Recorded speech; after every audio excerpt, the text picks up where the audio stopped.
एक आत्मा जिसका बदला अभी बाकी था। हेलो दोस्तों, मैं स्वागत करता हूं आपका एक और नई सच्ची भूतिया कहानी में।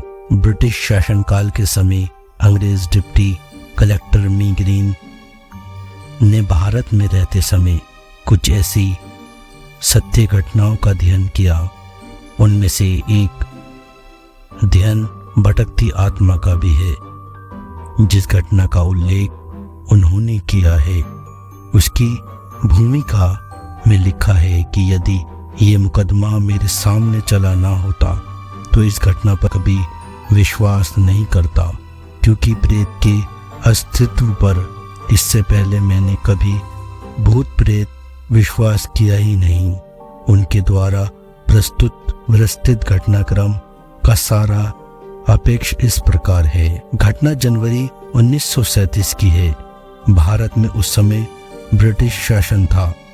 केंद्र सरकार के भारतीय अधिकारी श्री रामास्वामी स्थानांतरित होकर शिमला गए थे। जो बंगला उन्हें रहने के लिए मिला था उसमें प्रथम रात्रि को एक महिला की छाया दिखाई दी। साथ ही घंटों की आवाज सुनाई दी। इस आवाज को सुनते ही श्री रामास्वामी ने भयभीत होकर दूसरे ही दिन बंगला छोड़ दिया।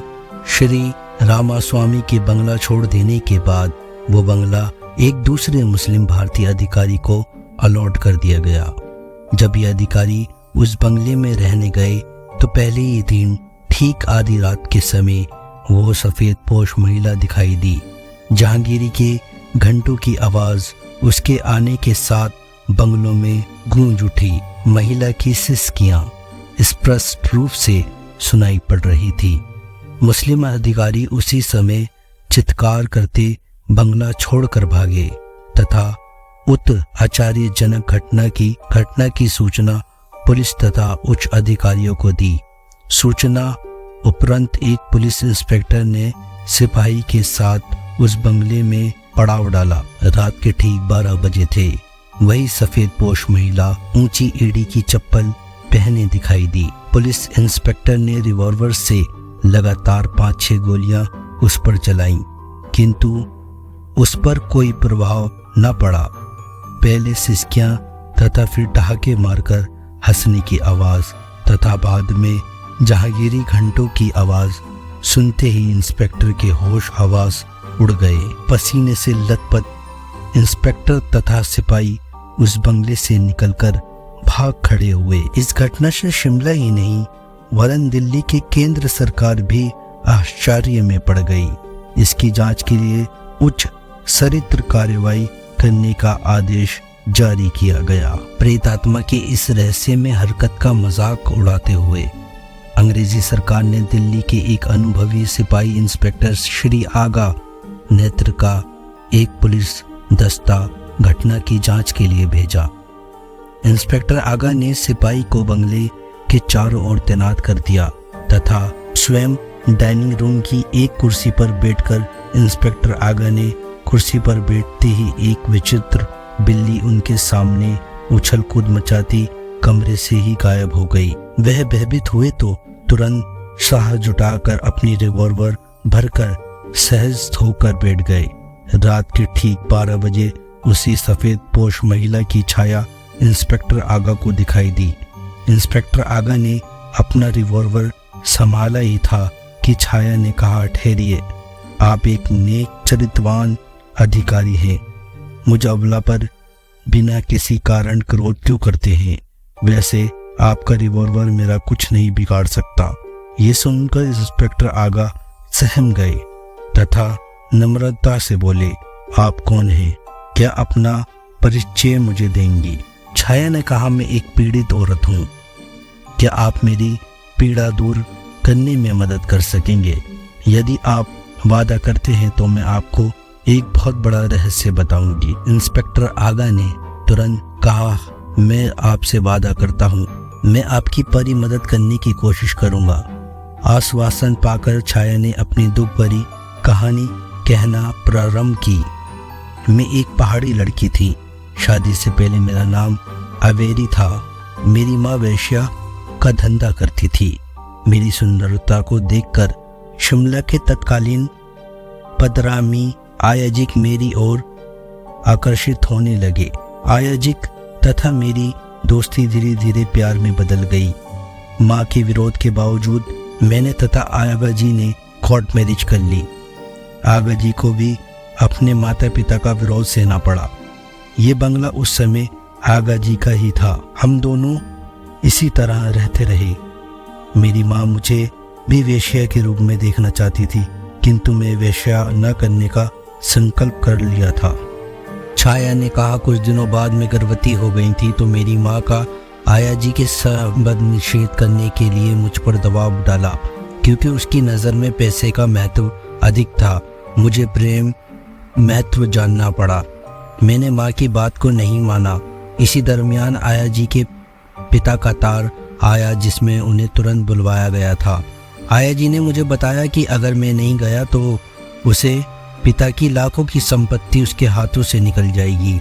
मैंने खुशी से विदा किया तथा बंगले में अकेली रहने लगी। लगभग 2 महीने के बाद आया जी वापस आए तथा प्रेम प्रसिद्ध करते हुए चुम्बन लेने के बहाने मेरे गले में रुमाल फंसाकर मेरी हत्या कर दी। इंस्पेक्टर आगा ने आश्चर्यचकित होकर पूछा, आगे क्या हुआ बताओ। छाया ने कहा, सुनिए, मेरी लाश पीछे वाले कमरे में बीचों बीच गड़ी है। प्लस्तर उखाड़कर एक पत्थर के नीचे मेरे शव की कुछ भाग अभी भी आपको मिल जाएगा। आया जी का रुमाल तथा जेब का कुछ सामान भी उसी में पड़ा मिल जाएगा। इंस्पेक्टर साहब, मैं चाहती हूँ कि आया जी पर मुकदमा चलाकर प्राण दंड दिया जाए।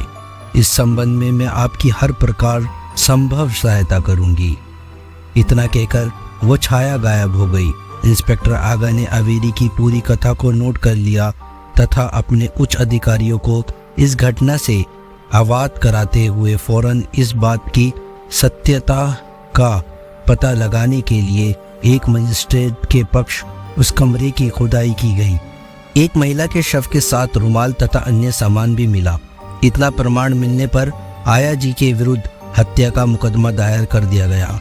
मुकदमे में आया जी वकील ने कहा यदि ये बयान जो इंस्पेक्टर आगा ने नोट किया अवेरी का है तो उसमें उसके हस्ताक्षर क्यों नहीं।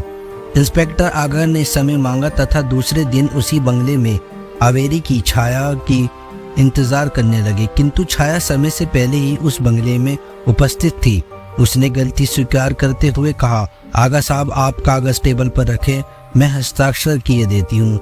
इंस्पेक्टर आगा ने उसे के कहने के अनुसार कागज टेबल पर रखा तथा देखते रहे। कागज पर लिखा गया, मैं बयान देती हूँ, मैंने जो कथा इंस्पेक्टर के समक्ष दी है वो मेरी है। उक्त बयानों में मेरे ही हस्ताक्षर है। हस्ताक्षर अवेरी।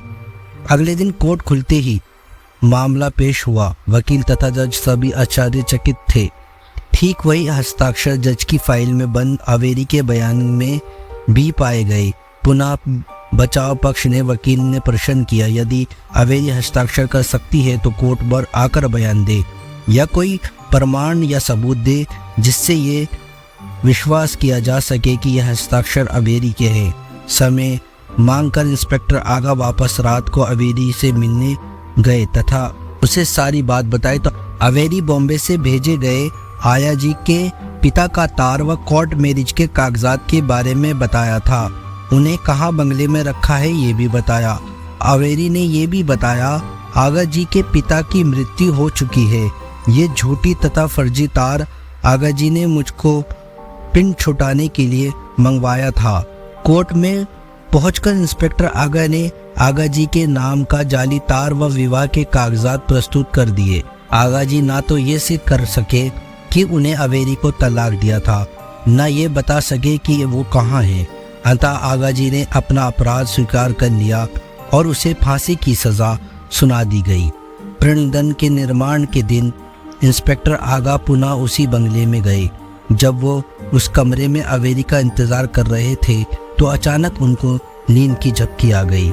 सपने में अवेरी की छाया ने उन्हें ध्यान दिया तथा कहा, अब मेरी आत्मा को पूर्ण शांति मिल गई है तथा अब मैं छाया शरीर से मुक्त हो रही हूँ। अतः भविष्य में आपसे न मिल सकूंगी। आपने जो कुछ भी मेरे लिए किया है, इस एहसान का बदला मैं नहीं चुका सकती, परंतु मेरी ये इच्छा है कि बेडरूम के पीछे वाली खिड़की के नीचे एक बक्सा गड़ा है, उसको आप खोद कर निकाल लें तथा अपनी धर्म पत्नी को मेरी तरफ से भेंट के रूप में उसे दे दें। इतना कहकर वो छाया गायब हो गई। सुबह होने पर इंस्पेक्टर आगा ने वो स्थान खुदवाया। वास्तव में उस स्थान में एक बक्सा निकला जिसमें लगभग 40,000 रुपये के मूल्य के सोने के आभूषण मिले। इंस्पेक्टर आगा ने पूरी ईमानदारी के साथ बक्से को सरकारी खजाने में जमा करा दिया, परंतु अंग्रेजी सरकार ने इंस्पेक्टर आगा की ईमानदारी तथा सफल प्रयास के पुरस्कार स्वरूप वो संपत्ति उन्हीं को दे दी। अगर आपको हमारी वीडियो पसंद आई हो तो प्लीज़ चैनल को सब्सक्राइब, वीडियो को लाइक और शेयर ज़रूर करें।